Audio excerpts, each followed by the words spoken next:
Hi, Gemma here from Calligraphy Gems. Welcome back to my channel. Today I am reviewing old work of mine and recreating it. So as I've mentioned in my top tip videos for beginners, it is really helpful to keep your old work because it motivates you to keep on going, but also it's really nice to reflect back to see how much you've grown. So in this video I am looking at a few pieces of work, analysing where I think my mistakes were made, and then recreating them so that I can compare just how much I've grown in 3 years. So I hope you enjoyed this video, and if you enjoy calligraphy, consider subscribing because I'll be doing more similar content in the future. And let's get into it. So first up is kind of my very early work. So this is literally the first kind of piece of work I ever did with calligraphy, as an adult anyway, and you can see it is a mess. Like, I received a set that had different nibs, so I was trying to experiment with these different nib types, but you can see there's like droplets, it's all it's like feathering and, you know, bleeding through the paper.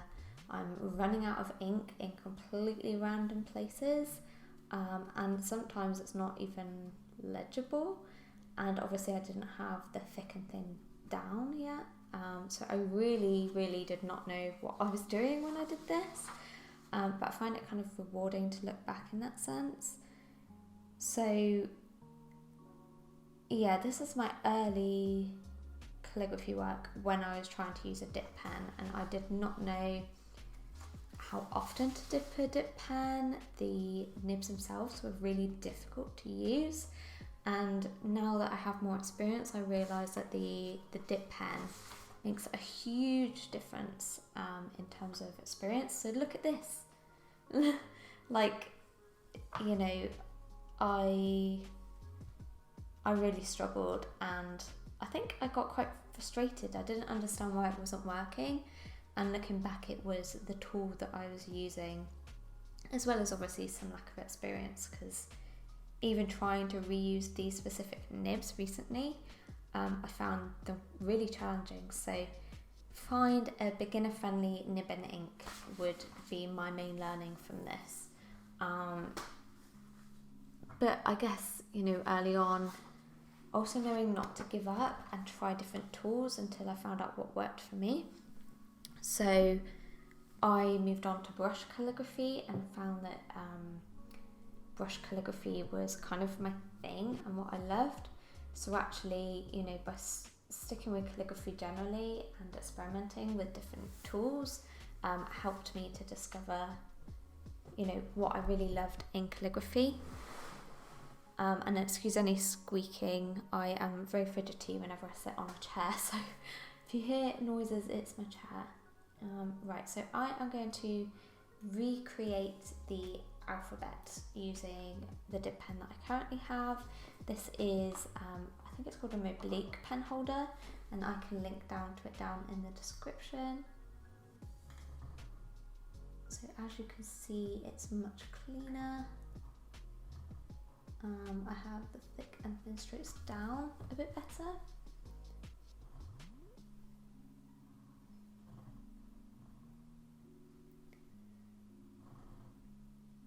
Normally I angle my paper. Actually, let me do that. I wasn't going to do it because it's on camera, but this is the reality of how I create it. So let me angle my page. And I mean,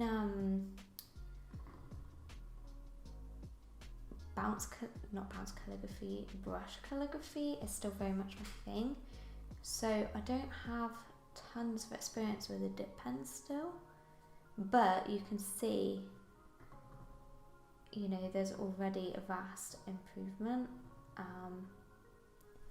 just from changing up the tool and obviously getting familiar with how, you know, when to have a thick downstroke and a thin upstroke.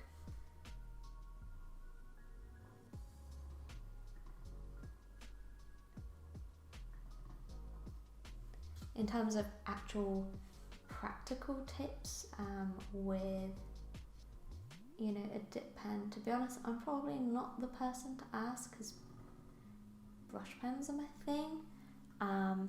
But if you tried with a dip pen initially and really struggled and didn't like it, then consider going back to it, and you might find now, as you've got the basics down, that you actually really enjoy it. So I do enjoy it now that I have more experience, and I found a tool that works better for me.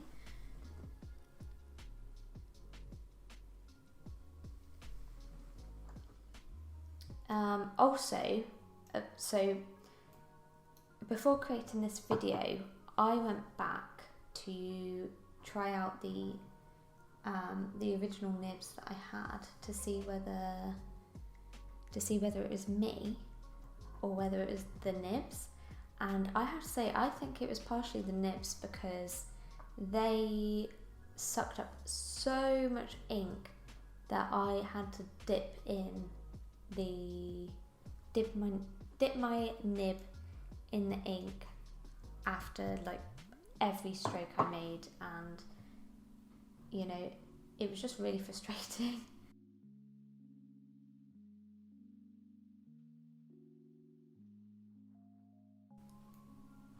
I don't think I've actually ever, well, I have obviously created the alphabet in calligraphy, but since using this pen, I don't think I've created the alphabet, so this is actually kind of therapeutic and interesting to see.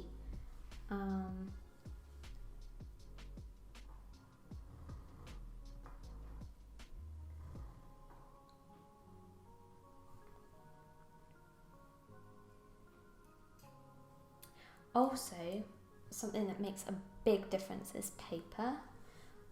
So I didn't realise this early on, so I had literally the cheapest computer paper that you could get, and obviously the ink was absorbing into the paper and it made things even more challenging than they already were. So if you're new, consider getting HP Premium computer paper. It's still affordable because you get a lot with it, but it does make a huge difference into how the ink absorbs into the paper.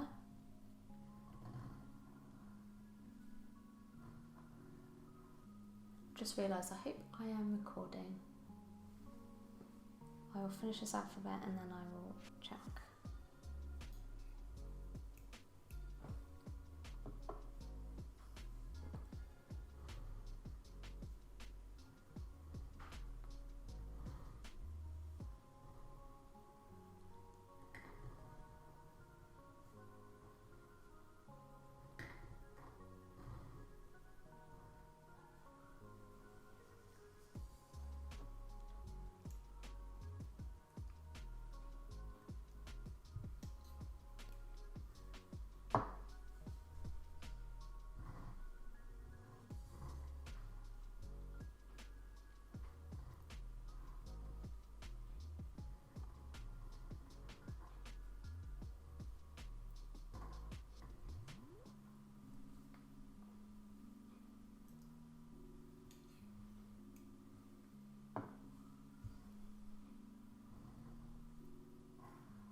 This is like a perfect Sunday activity.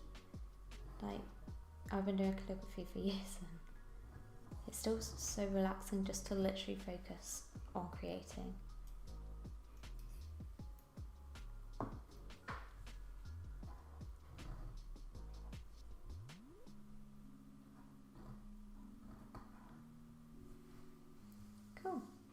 So there is my calligraphy alphabet,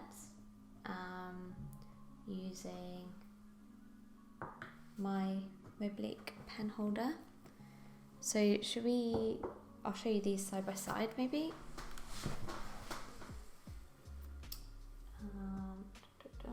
So I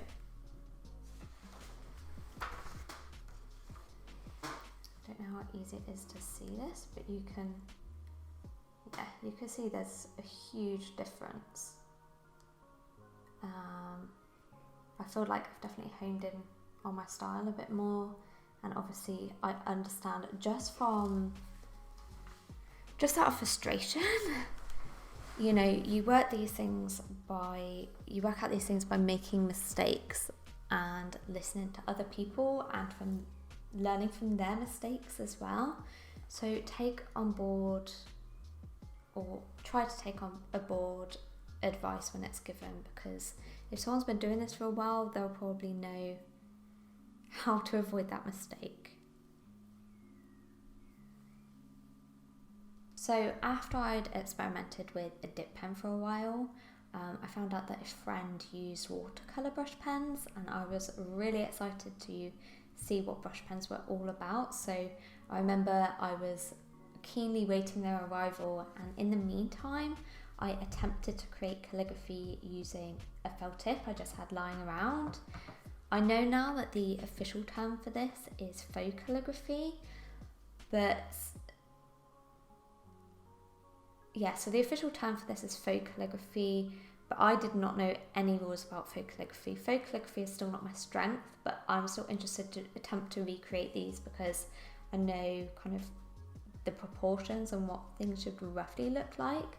But I could see immediately, you know, some of the mistakes I made here were, you know, the thickness isn't consistent on each letter. So look how chunky this B is compared to the R. Like, it's almost double the size. And if you were creating with a brush pen, you know, these downstrokes should be consistent. So even though this is faux calligraphy, you would still want to make sure that these are consistent. And I also created really thick downstrokes right at the bottom, and this should be thin. So I think that's some of the mistakes I made. You can see I did this particularly on the R's, and you know, the thickness is all over the place. So it's thick here, but it's also thick going up, and then on this bit I have it thick going up at the bottom and thin at the top. It's just basically all over the place. So I thought I would recreate this now. Like I said, faux calligraphy isn't my strength, but you know, it's all about learning, and I thought this would be fun to do. So let me just grab a piece of paper. So I'm going to create a few words. So the first one is brush pen, because that's the first one I created previously. So I know there is a technique for this, and to be honest, I'm not too sure what it is, because like I said, faux calligraphy isn't my strength, but I'm going to give it a go anyway.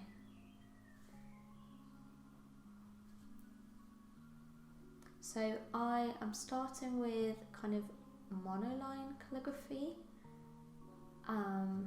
creating it stylistically, roughly as I would create calligraphy itself. And then I'm going to analyse each letter to see where I would put in the downstrokes. So I can see at the beginning of this B, there would be a downstroke here. So I add in that thickness, and I'm going to add the downstrokes only to the right hand side of each letter in the hope that it makes it look more consistent. And I'm not going to keep going over it, I'm just going to lightly do it, because I think a mistake I made previously was trying to correct what I'd done, and it just got thicker and thicker. Kind of like when you know, apply a liquid eyeliner and you don't get the stroke straight, so you try to straighten it and then you have a really thick eyeliner. so just do it once. So, you know, not perfect, but better than what it had been previously. So let me attempt the names that were on there previously as well. So let me move it more centrally. Oh, sugar. I instinctively applied pressure, just started doing calligraphy. So it kind of already has a bit of a downstroke. Because I don't know if you know, you can actually use Crayolas to create calligraphy.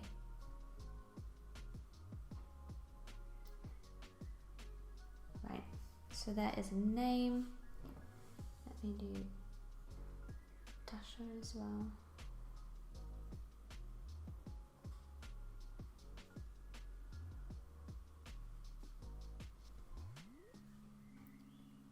I actually quite like this monoline that I'm doing.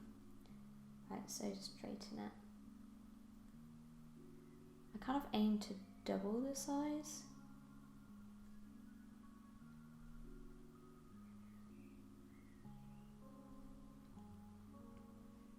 Like I said before, oh.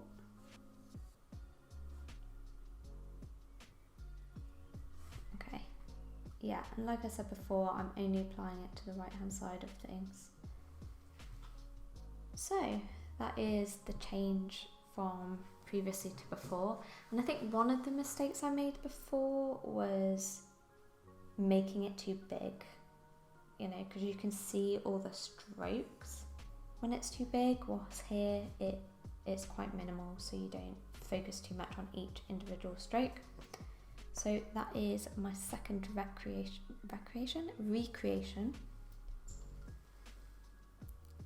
Okay, so moving on to my next piece of work. This was when I started to experiment with bounce calligraphy, and I can see straight away that there are several mistakes I made here. The first being that I jumped into bounce calligraphy when I didn't even have the basics down.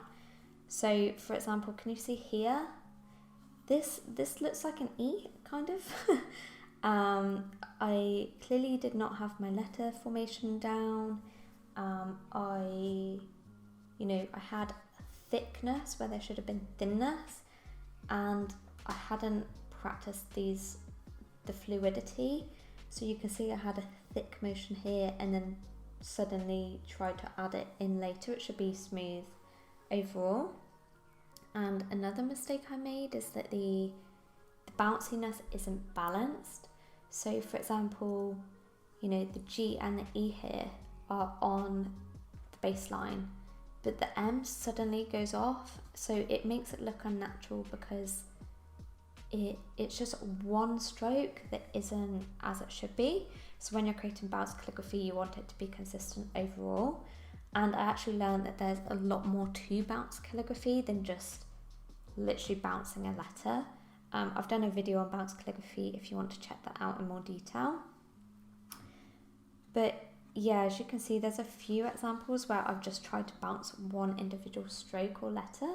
So for example, in Olivia, I just have the V going down just randomly. And as I said before, you can really see evidence that I didn't have the basics down. I was clearly just so keen and excited to get into creating a style and having a style. So I think that was definitely impatience on my part. So what I'm going to do is I'm going to create or recreate a few names that are based on here or based upon this previous work. So let me do that now.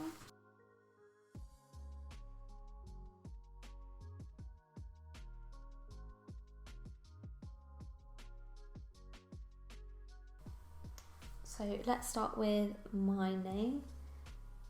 So as I mentioned, there was, I just had that one random stroke, the one random M that looked out of place.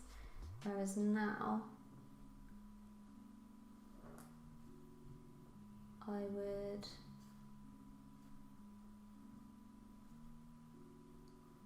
probably bounce the first kind of, the first movement. I can't think of the official term. the first kind of movement of the M to kind of balance it out, so it's kind of in the middle of the letter rather than, you know, a random loop at the end, a random flick at the end.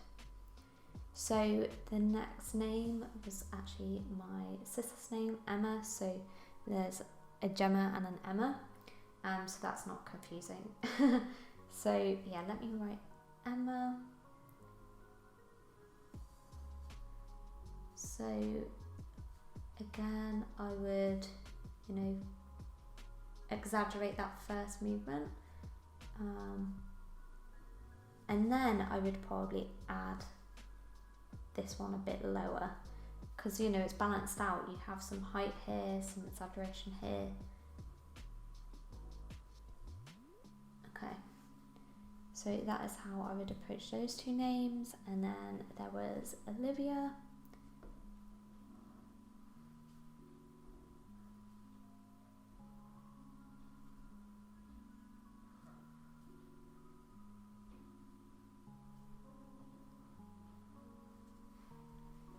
So there's a few letters here that aren't sitting on the baseline. So the O and the second I are sitting on the baseline, the rest are kind of lifting off the baseline. So that's how I would approach that one. So rather than just having one letter out of place, there's, you know, some consistency between up and down. And then the other names, so there was Claire.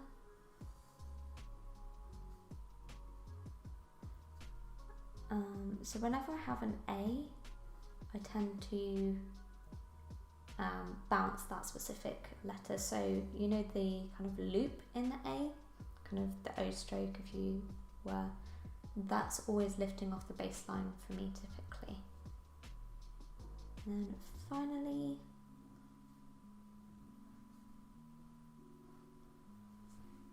so I have just one letter bouncing or lifted off the baseline, whoops, but it's the middle one, so the other two kind of balance it out and it's not too high, it's still kind of consistent, but I do exaggerate the N, so it kind of overall feels bouncy. So I guess let me show you the comparison. Don't know how easy it is to see. So let's compare Emma there with Emma there. You can see there's a big difference. And that's partially because, you know, I have the basics down now as well. Okay, so next up are shadows. So as I started to get a bit more consistency in my calligraphy, I mean, you can see compared to the previous lettering I'd done, you know, there's more consistency. I now have consistent upstrokes. And I started to experiment more with additional touches, so I started to add shadows to my calligraphy. But I didn't really know what I was doing. I read that, you know, you want it to be coming from a consistent direction, but I didn't know much more than that, so I'm going to show you examples of where I think I went wrong with shadows at the beginning. So, for example, so as I said, your shadows need to come from the same direction. So imagine the sun is up here. You want your shadows to be on the right hand side and underneath. But there are examples here where I have the shadow at the top as well as at the bottom. So at that point it's an outline, not a shadow. So with experience I realised this and started to add shadow only to the right hand side and bottom. But that comes with practice and really paying attention to what you're doing, which I clearly wasn't because I didn't know what I was doing. And also there's inconsistency in the shadow. So for example here it's kind of thick, and then in the next one it's like you could barely see it, so there's a lot of inconsistency there.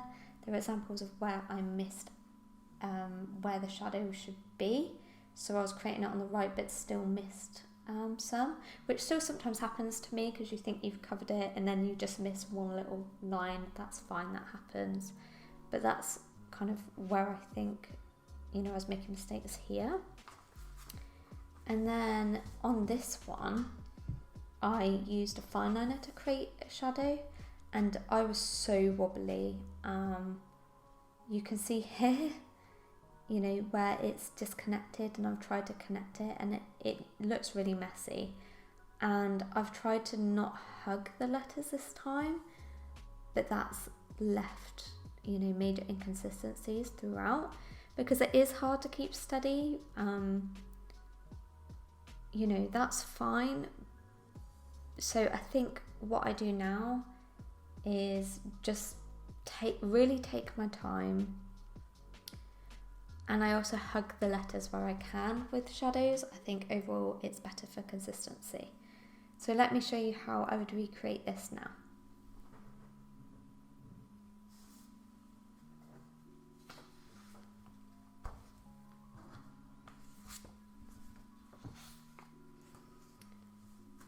So let me create 2 happy birthdays.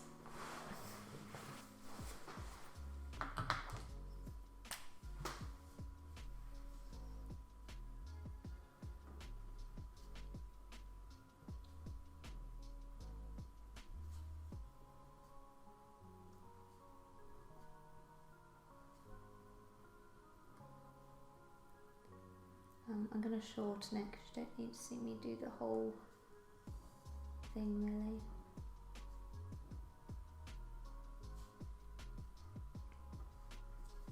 Okay. So now I often use a gel pen because I found that when the ink is freer flowing, it's easier to create shadows as well. So I'm going to angle the paper so that I can create it more clearly. What I tend to do is start with where the downstrokes would be, and then go in for the upstrokes.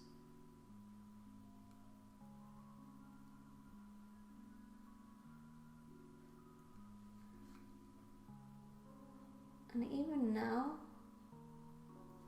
it's not always easy, like it is easy to wobble, but I found that hugging the letters does help.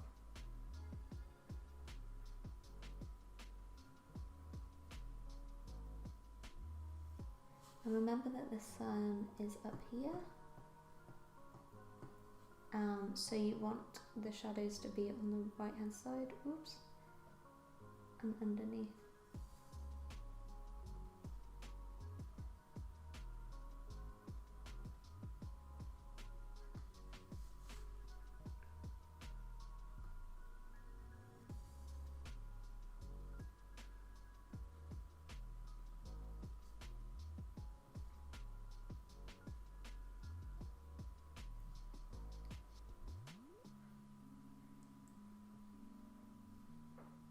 And although I like adding shadows, I don't always do it because it just takes so long. It does take a fair amount of time if you approach it carefully. And even when you approach it carefully, you might still wobble like I did just then.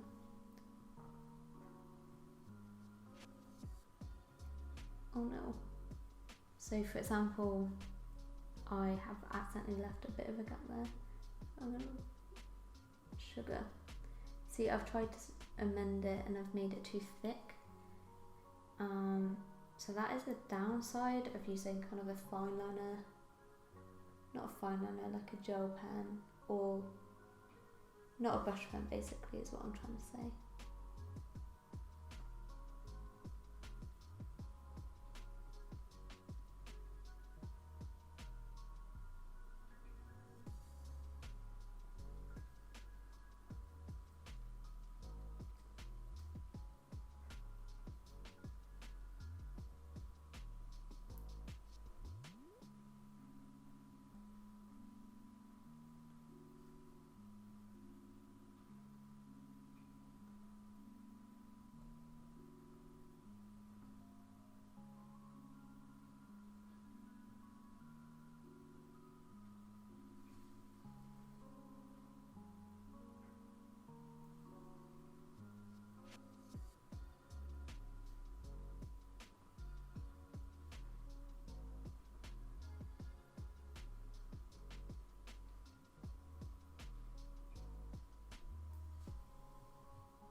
This is a bit of a mess.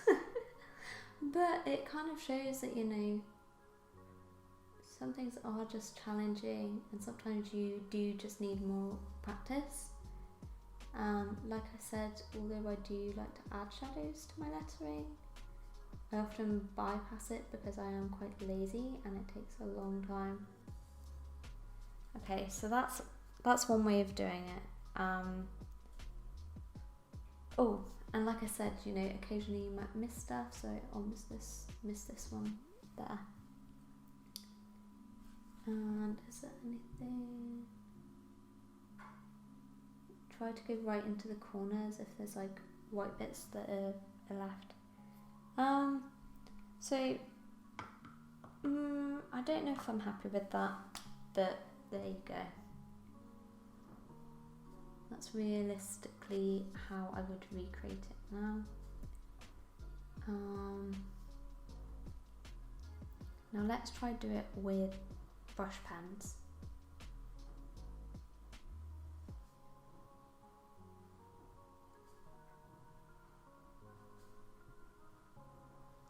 Okay. Now in some way brush pens are easier to use because they have more control. So I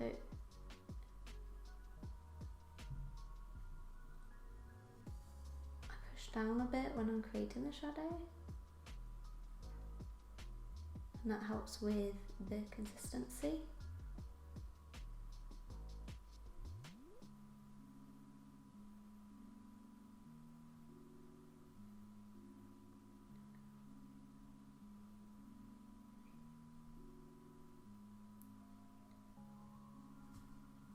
That feels wobbly now.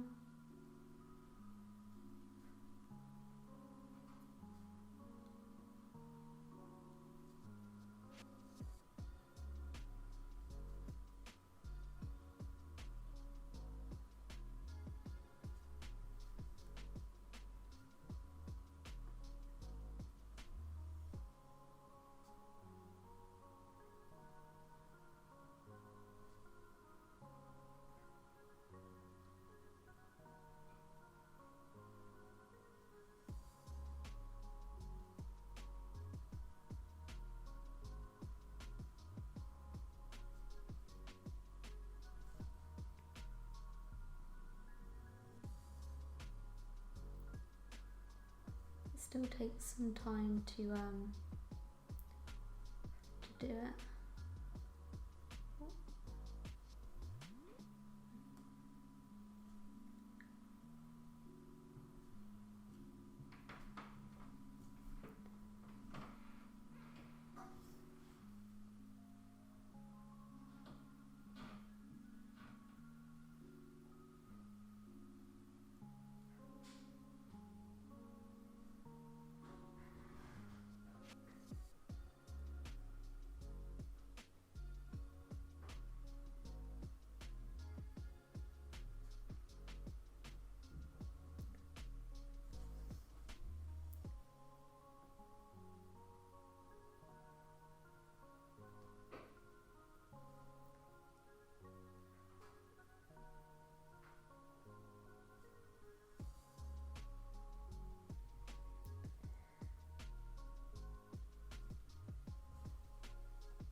It's because it's been a few years now, like I expect it will look really neat and for it to be spot on, but you know what, that's not always the reality.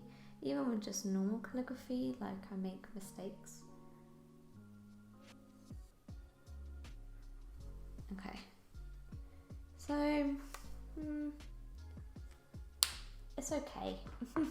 It's not perfect, but I would say, yeah, I would say it's better. Better than it was previously. And you have to think you know, when it's further away, it's harder to see the imperfections, and even just like, you know, looking at it from different angles and stuff, you don't notice. And when I'm taking a step back, I can't see the imperfections as clearly. So yeah, my tip personally would be to use a flexible brush pen and use that as the shadow. So next up are watercolour backgrounds. So I kept seeing these beautiful kind of multicolour watercolour backgrounds, and they all just looked so pretty that I wanted to give it a go myself. So I think this was a Tombow. It was either a Tombow or one of my watercolour brush pens that I applied just a normal card, and as you can see, like, it completely bled, and actually the card was really rough because it's not designed for this, and it caused the paper itself to kind of fray. And then the second mistake I kind of made with this is I applied the brush pen pretty quickly and didn't allow it to dry. So when I did this, you could see that the ink kind of feathered or bled into the background, and it just looked really messy. So those were kind of my mistakes. And as I started practicing with watercolour, I realised that, you know, as I started to experiment with watercolour, I realised how watercolour should feel on a page, because I was using actual watercolour card.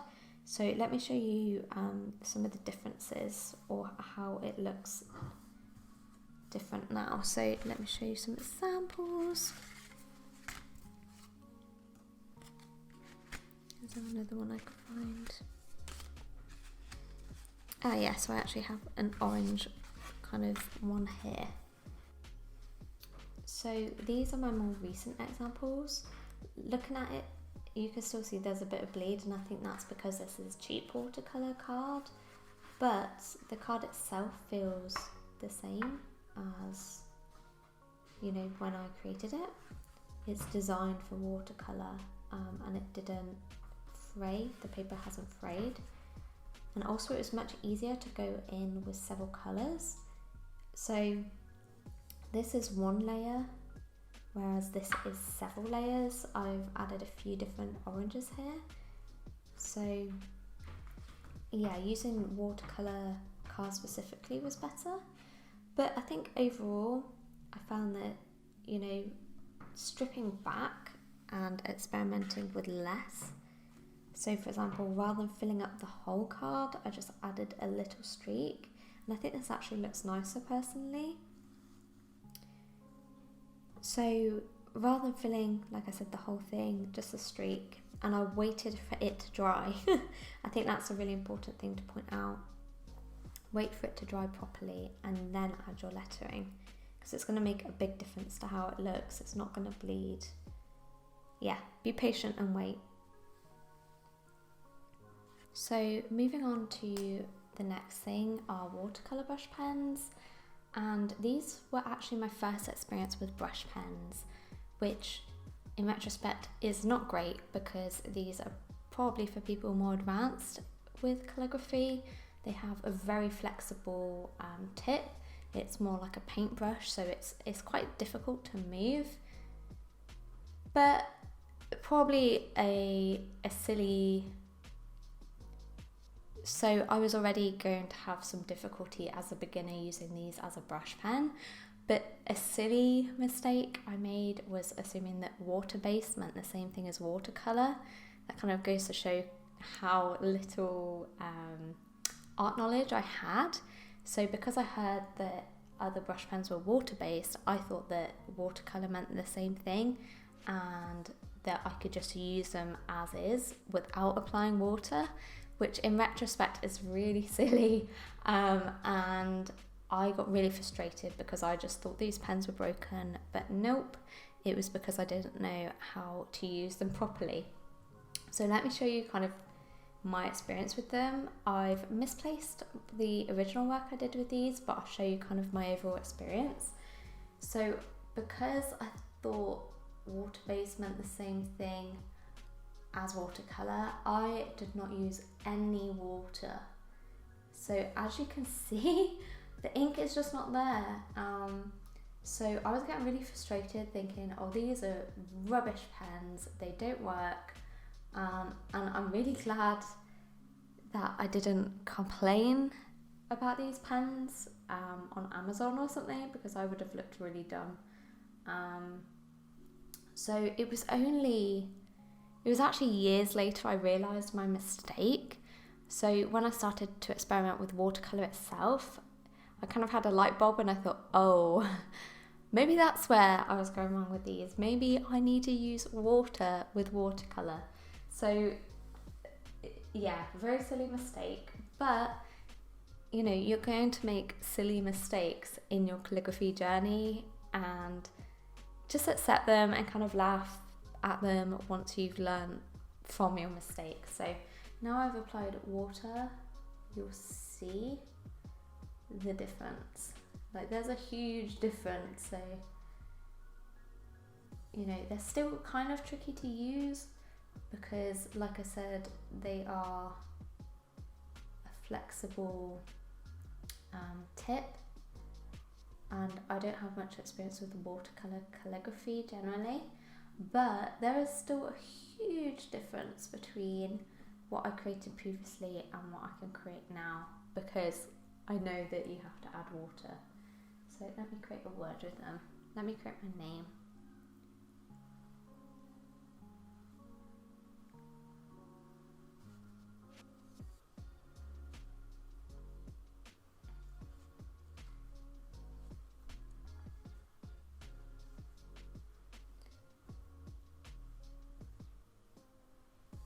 There we go. Yeah, so that is perhaps one of the silliest mistakes I made as a calligrapher, but you make these mistakes and you learn from them, so it's positive, I guess. I hope you found this video helpful. I actually found it helpful breaking down where I think those mistakes were made, and I found it rewarding as well to see how much I'd grown as a calligrapher, and it's one of the reasons why I really recommend you keep your early work. I hope you enjoyed it and took some value out of this video, and if you did, consider subscribing for similar future content, and thank you for watching.